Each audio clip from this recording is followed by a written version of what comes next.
What's up guys, Proxy here, and if you like Beyond Scared Straight videos and crime stories, feel free to subscribe to my channel. Also, if you have any suggestions of the videos you guys want me to post, follow me on Instagram and DM me. So Beyond Scared Straight is a show that you'd imagine to help teenagers become more productive members of society. Well, what if I told you that this is not always the case, and that some of the kids that went on Beyond Scared Straight had never changed, or even became a lot worse? Well, this is the different Beyond Scared Straight kids that never changed. One of the kids on the show that never changed was Toby Keith Johnson.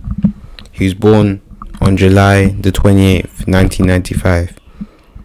He was a troubled teen that was on Beyond Scared Straight on season 3, episode 13. He was first on there for 15 charges of assault, aggravated assault, and assault with a deadly weapon. Since then, Toby has been what's called some places called a frequent flyer. This means that he was in and out of jail more than once or twice. Toby was featured on the show on season 3, episode 13, after the 15 charges were brought across him. He didn't say anything rude or didn't show any emotion.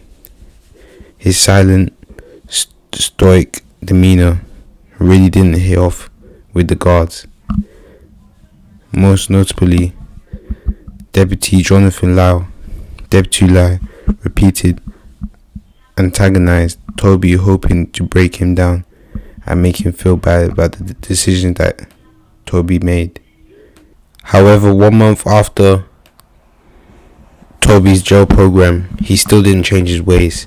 He still had arguments with his families and had the police calling him again for making threats against his mum. Since the tour, according to his mum, he missed school for over 2 weeks. Toby said that school was pointless and he didn't want to go. Toby would soon return to Floyd County Jail. Toby returned to the show 8 months later on season 5, episode 2, this time as an inmate. He got put back in there because he was facing allegations of assaulting his mum. Toby volunteers to tell the kids on his story. Toby was privileged to speak with the kids during their jail tour. He tells them that jail isn't a joke and tells them the story of his first day being in jail. 3 inmates then walked over to Toby's table during breakfast and took his tray. The same thing happened at lunch, dinner, and his weekly store call. He spent 2 years behind bars before being granted parole. Toby admits that Deputy Lai did it as he promised. He decides everything for me. After Toby served 2 years being put on probation, Toby had many sorrows. He was charged in 2016 with possession of meth and firearm by a convicted felon. Toby was then again arrested in February 2017 for possessing meth.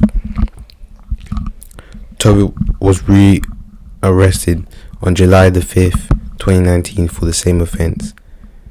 Toby was then charged in 2019 for causing felony level damage to the floor of a cell. After 14 months spent, Toby then got arrested once again 2 weeks later on August the 24th, 2020 after assaulting, imprisoning and threatening a 25-year-old woman. 2 months into that incarceration, Toby then picked up 3 more felony charges after he broke a sprinkler which flooded the entire cell block. He's being held without bond.